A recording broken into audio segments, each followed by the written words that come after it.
This is the home of Kurt and Ruthie Schultz in Baldwinsville.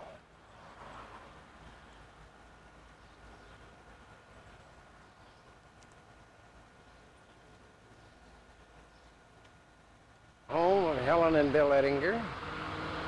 It was purchased in 1947, and we still live there. This house has changed over the period of years. Helen planted most of the material that you see. She was very proud of her tree, very proud of her flowers, and just plain very proud of her home. The back of the house with a deck, swimming pool, flowers,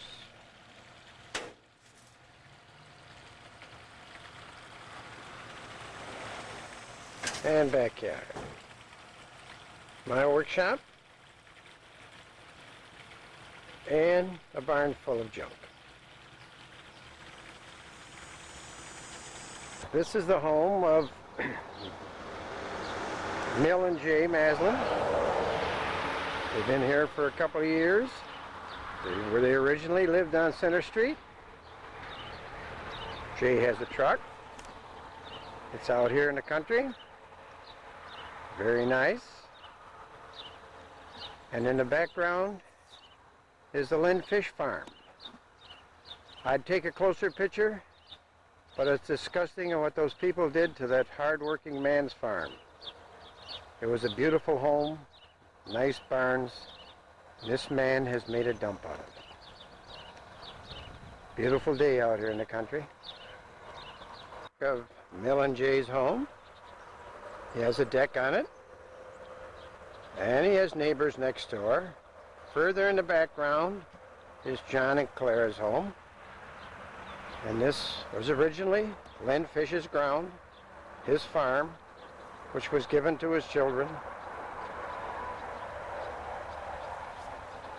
That's Jay's plot of wilderness. And that is the original homestead. And further to the right is the home of Raymond Ryan. And then back in the center was the Van Arsdale homestead.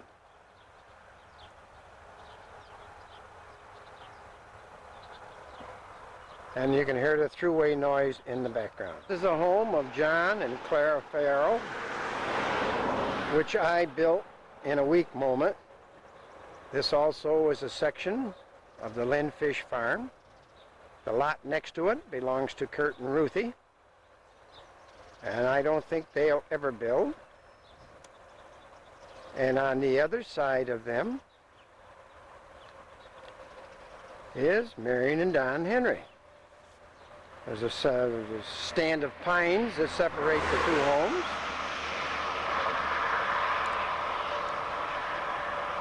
John's lawn, he's very fussy with it. And he has it looking like a palace. I gotta give him that. Cobblestone house of your Aunt Margaret's, which was your grandmother and grandfather's. Beautiful home. Great many trees around it. So many trees you can't get a good picture of it. But it'll be enough to know that you can know what it is. This is the front of your Aunt Margaret's home. She's very contented here. A lot of memories here, where your father lived when he was a boy. Home of Marion and Donnie Henry. They bought this home off of Leo Brophy, who built the house.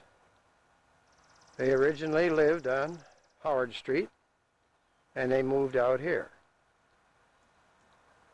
In the back behind the house was a trailer for Don's mother, Mildred, until she died.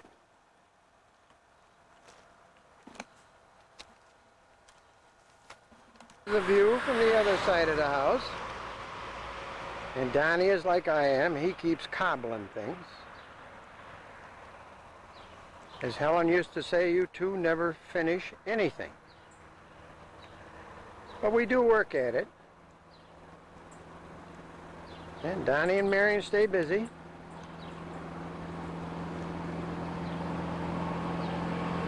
The scene from Harold and Clara's farm. Harold worked hard to make this farm what it is. He died, well, working on it, right in one of his barns. The barn has since burned down. This is the land that you see around the farm. They worked hard, and now the son, Lynn, he runs the farm. He's a fruit farmer.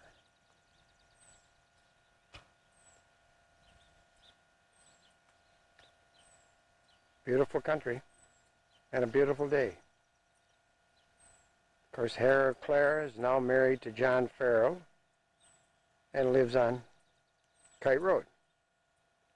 They have greenhouses here. I won't get down to get them. Maybe at some other time, Raj, when the trees are turned and the leaves are fallen, I'll see about getting them. Home of Lynn Cynic Eddinger. She has lived here a little over 15 years. This home originally in about 1912 held the Ryan family. Ruth Fish lived here as a girl, when a young girl. Andy Ryan was married while they lived on this farm. My father bought this farm in 1926 and has been in our family ever since. I was 2 years old when I moved here. As you can see, Lynn has done a very good job of keeping it up. This, of course, is a swimming pool, as which everybody has one anymore, and pine trees, which my father planted many years ago, make a very, very... She has a lot of lawn to mow, which keeps Christopher busy. Besides, he needs something to do. Of Bill Eddinger Jr., who is the supervisor of Manchester. He has nice lawn, beautiful home, and a wooded area next to him. And he and his father built this home.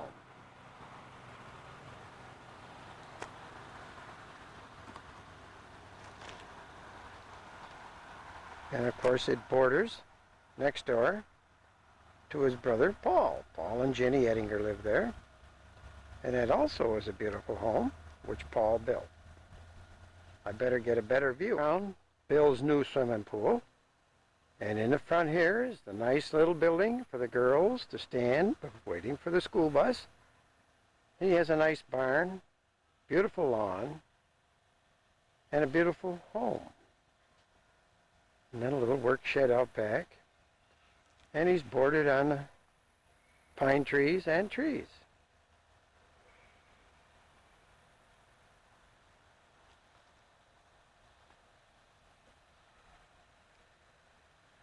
I don't know. I didn't take a picture of his pool because everybody's in it. The back section of my father's farm, which I now own. This is the ponds, one of the main big ponds that he had made, surrounded with pine trees and a lot of hard work. It's a beautiful section. Everybody likes to fish here. Donnie enjoys fishing here. It is beautiful here. When we used to party down here, we had a lot of fun. My father had this made right after the war with bulldozers and built a dam. And it is beautiful.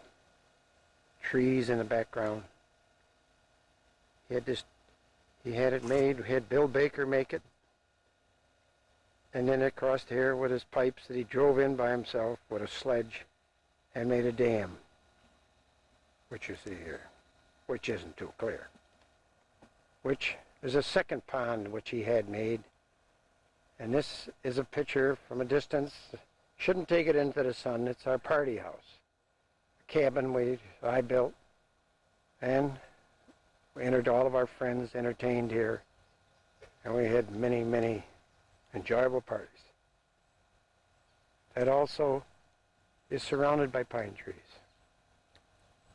which my father put in laboriously. He did a lot of work. And the thing does take a little maintenance. I'll have to give him that. This is the area where we party. This is the cabin we built, which has a nice screened-in porch. And we have to rough it here. All we have is a microwave oven, a gas stove, and a refrigerator and electricity.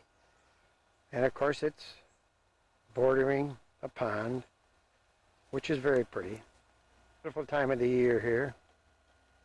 And the pond is very nice, and it has red pond lilies over here that are very beautiful. And it's nice most of the time. Beautiful here in the spring and the fall. Newell Moyer's birdhouse sits out in the middle of the pond. And there you're looking towards the other pond and the dam. And of course we come across to these darn cattails which you can cut down and they come back again. And as you go around, you come to the pine trees again, which are plentiful, thick, and many of them.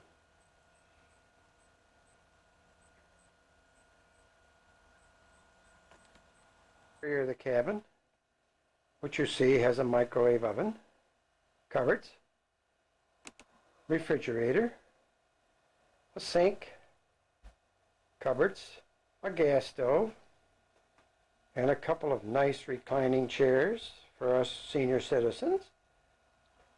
And over in the corner is a wood stove, which we swiped from the old farmhouse. And it goes up.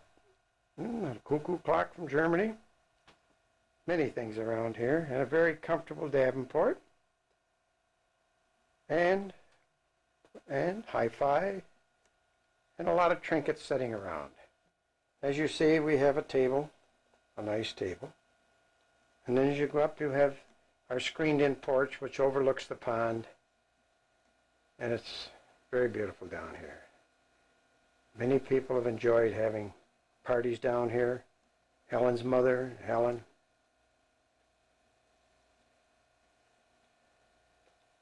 This was her place.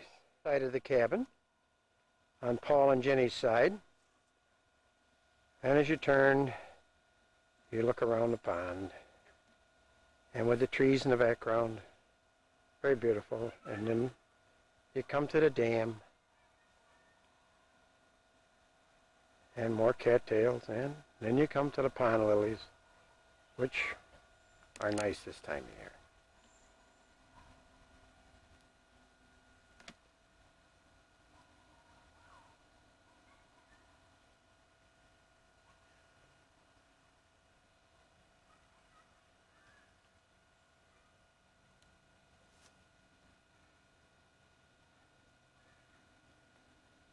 Well, as you can see, I'm not the best at taking pictures. Maybe I lack patience. And I can't talk as good as my brother-in-law.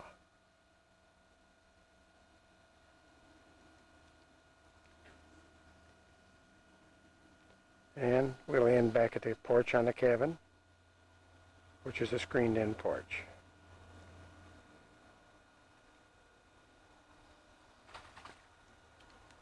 Is